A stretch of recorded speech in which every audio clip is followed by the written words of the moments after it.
बेळगाव येथून एक श्रद्धा आणि भक्तीने ओतप्रोत भरलेली बातमी समोर येत आहे।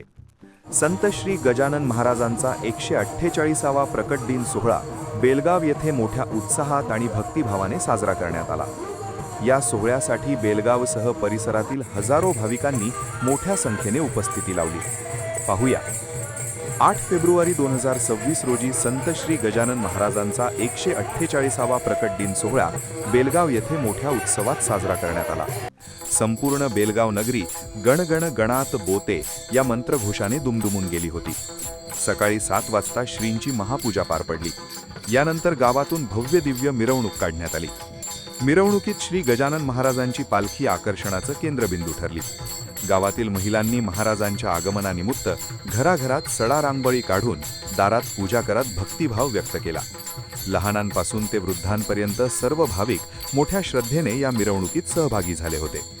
संत गजानन महाराज हे दत्त संप्रदायातील एक महान योगी मानले जातात। बुलढाणा जिल्ह्यातील शेगाव येथे त्यांनी अवतार घेतला असून माघ वद्य सप्तमीला त्यांचा प्रकट दिन साजरा केला जातो। विदर्भाची पंढरी म्हणून ओळख असलेल्या शेगावप्रमाणेच आता गावोगावी महाराजांचे प्रकट दिन सोहळे मोठ्या प्रमाणावर साजरे होत आहेत। मिरवणूक गजानन महाराज मंदिरात आल्यानंतर श्रींची आरती व पूजा करण्यात आली। त्यानंतर महाप्रसादाचे वाटप सुरू झाले, ज्याचा हजारो भाविकांनी लाभ घेतला। बेळगाव येथे गेल्या 12 वर्षांपासून श्री संत गजानन महाराज सेवा समिती आणि गावकरी मंडळींच्या वतीने प्रकट दिनानिमित्त विविध धार्मिक व सांस्कृतिक कार्यक्रमांचे आयोजन करण्यात येते। हा सोहळा केवळ धार्मिक नाही तर सामाजिक एकोपा आणि भक्तीचे दर्शन घडवणारा असल्याची भावना भाविकांनी व्यक्त केली। श्रद्धा, भक्ती आणि सेवाभाव यांचा सुंदर संगम असलेला संत श्री गजानन महाराजांचा प्रकट दिन सोहळा बेळगावकरांच्या मनात भक्तीची ऊर्जा निर्माण करून गेला। आपला विदर्भ लाईव्हसाठी गजानन जाधव, बेळगाव।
Thank you.